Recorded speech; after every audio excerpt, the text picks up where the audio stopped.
Hello dear student, welcome. तो अभी हम लोग बीके का ऑब्जेक्टिव्स देख रहे हैं। बच्चों लोग 20 मार्क का ऑब्जेक्टिव्स घुमा फिरा गया था। बच्चे इतना घुमा फिरा गया था ना कि क्या बताऊं। तो आ जाओ, तो कुछ ऑब्जेक्टिव्स है तुम्हारे लिए सॉल्व करता हूं। आ जाओ। अब सबसे पहला क्वेश्चन क्या दिया मालूम है क्या? Debit balance of trading account. याद रखो, डेबिट बैलेंस बोला तो लॉस होता है। डेबिट बैलेंस बोला तो और ट्रेडिंग अकाउंट में क्या था? ग्रॉस प्रॉफिट या तो ग्रॉस लॉस। तो इसका आंसर आएगा ग्रॉस लॉस। क्या आएगा? अगर credit balance of trading account बोला ना, क्रेडिट बैलेंस ऑफ, तो ग्रॉस प्रॉफिट आएगा। क्या आएगा? और प्रॉफिट और लॉस का क्या आएगा? नेट प्रॉफिट और नेट लॉस। डेबिट बैलेंस हमेशा क्या होता है? लॉस। डेबिट बैलेंस हमेशा क्या होता है? Receipt which are not recurring in nature. देखो, दो टाइप्स का इनकम होता है, एक रिकरिंग होता है और एक नॉट रिकरिंग। रिकरिंग मतलब जो डेली का होता है ना, उसको रेवेन्यू रिसिप्ट बोलते हैं। क्या बोलते हैं? और जो कभी कभार आता है उसको बोलते हैं कैपिटल रिसिप्ट। क्या बोलेंगे? Capital receipt. Capital employed NRR और अपॉन 100, ये किसका फॉर्मूला बच्चा? Normal profit. किसका फॉर्मूला है? तो गुडविल जब सॉल्व करते हैं ना, आगे जाके जब आएगा तुमको फॉर्मूला, तो नॉर्मल प्रॉफिट का एक फॉर्मूला है। कैपिटल एम्प्लॉयड बोलो, normal rate of return upon 100, उसको बोलेंगे normal profit. Fees charge by notary public. Bills of action होता है जब डिसऑनर होता है, टाइम पे पैसा नहीं देता है, तो जो भी डिसऑनर पे करना पड़ता है ना ड्रॉवर को, तो उसको बोलते हैं नोटिंग चार्जेस। नोटरी से वर्ड याद रखो, नोटिंग चार्जेस। क्या रखेंगे? Noting charges. The person who purchase the share of the company, share holder. जो कंपनी का खुद का पैसा रहता है शेयर होल्डर, और जो कर्जा देगा वो डिबेंचर होल्डर। कर्जा देगा वो। ओके, ये 5 मार्क हो गया। अब इधर क्या है बच्चा मालूम है? Complete the sentence. Return outward. Return outward को बोलते हैं परचेस रिटर्न। क्या सुना? रिटर्न आउटवर्ड को क्या बोलते हैं? डिडक्ट बोलो तो माइनस। डिडक्ट बोलो तो रिटर्न आउटवर्ड किससे माइनस होता है? परचेस से। और रिटर्न इनवर्ड आएगा तो सेल से। तो इसका आंसर परचेस था। क्या था? Receipt and payment account fall under which category? Receipt और पेमेंट रियल अकाउंट होता है। क्या होता है ये? मैंने बोर्ड एग्जाम में नॉमिनल लिख दिया था तो मेरा 1 मार्क्स गया था, तो जाके अपनों को 99 है। अगर मैं रियल लिखता था ना, मैं 100 में तो 100 था। क्या था? चलो बात की बात है, 2010 की बात है, कभी की 2015 साल पहले। रिवैल्यूएशन अकाउंट को क्या नाम से पुकारते हैं?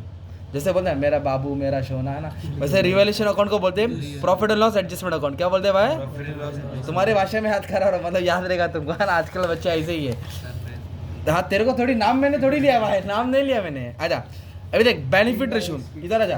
Benefit ratio, new ratio minus old ratio. क्या फॉर्मूला? न्यू माइनस बेनिफिट को बोलते हैं गेन रेशियो। क्या बोलते हैं? इधर बोला है making payment of bill. Bill बोलो तो बिल ऑफ एक्शन। बिल बोलो तो बिफोर द ड्यू डेट। क्या है? 3 होता है। एक तो टाइम पे देने को बोलते हैं honour of bill. Payment on the due date बोलो, payment on the honour of bill. Refuse to pay, मना कर देता है, धोखा देता है, पेमेंट नहीं करता, डिसऑनर। क्या बोलते हैं? पर इधर बोला है payment before the due date. क्या बोला है? 10 तारीख बोला, 5 को ही पेमेंट किया, तो उसको बोलते हैं रिटायरमेंट ऑफ बिल। क्या बोलेंगे उसको? अब ये नहीं आना चाहिए भाई, 1 सेंटेंस नहीं आना चाहिए। दुआ करो, क्या नहीं आना चाहिए? तो what is partner current account? Current account वो होता है जहाँ कैपिटल फिक्स रहता है। बोलो, करंट अकाउंट वो होता है जहाँ कैपिटल, और कैपिटल अकाउंट वो होता है जहाँ कैपिटल फ्लोटिंग होता है। क्या होता है? चेंजेबल होता है। और करंट बोलो तो फिक्स। करंट बोलो तो सरप्लस, मतलब इनकम ज़्यादा रहेगा खर्चे पे, है ना। एनपीओ में करता है ना, इनकम ज़्यादा रहेगा, तो इंग्लिश में कैसे बोलेंगे? Excess of income. बोलो, ओवर एक्सपेंडिचर। अभी डेफिसिट आएगा तो उल्टा करो, excess of expenditure over income. Excess of expenditure. अभी क्या बोला? सैक्रिफाइस रेशियो मतलब क्या होता है? अपनी चीज़ किसी को देना, सैक्रिफाइस करना। तो ratio which surrender by given by old partner in. देखो, कुर्सी पे अपन 2 लोग बैठे पिकनिक में, 2 है ना, 2 सीट के 2 लोग हैं। दोस्त बोला भाई मेरे को खड़ा है, भाई मेरे को बैठने की जगह ना, तो 2 लोग थोड़ा सटक गए, उसको दिया ना जगह। तो ओल्ड पार्टनर क्या करता है? न्यू पार्टनर को अपना हिस्सा देता है, उसको बोलते हैं सैक्रिफाइसिंग। क्या बोलते हैं इसको?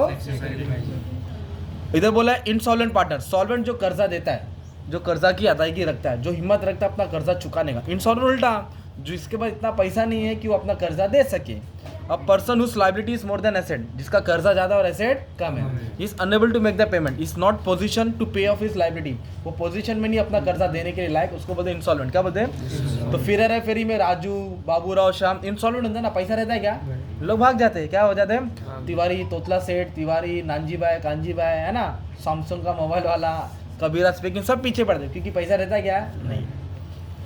कंप्यूटराइज अकाउंटिंग सिस्टम लिख दो ना, एक ऐसा सिस्टम है जो सब रिकॉर्ड कंप्यूटराइज होता है। क्या होता है? अभी इधर ऑब्जेक्टिव आया था, पार्टनरशिप एक्ट कभी पास हुआ था? 1932। क्या था?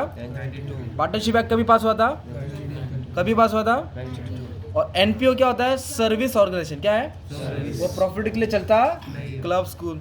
ऋषि, रत्ना, रुचिरा, इन लोगों का रेशियो दिया, अब इसको सॉल्व करना पड़ेगा। तो सॉल्व करके ये आंसर आएगा, बाद में देखते हैं। Assets and liability transfer to realisation, है ना, डिसोल्यूशन करते हैं ना, तो एसेट्स और लायबिलिटी को रियलाइजेशन में ट्रांसफर करते हैं। कौन सी वाली में? बुक वाली में। बुक बोलो तो बैलेंस शीट। बुक बोलो तो कॉमन साइज स्टेटमेंट क्या है? तो कॉमन साइज के लिए कॉमन बेस इस्तेमाल करना पड़ता है। ट्रेंड के लिए 100 यूज़ करते हैं। ये लास्ट चैप्टर का फाइनेंशियल स्टेटमेंट थोड़ा याद करना पड़ेगा, ठीक है।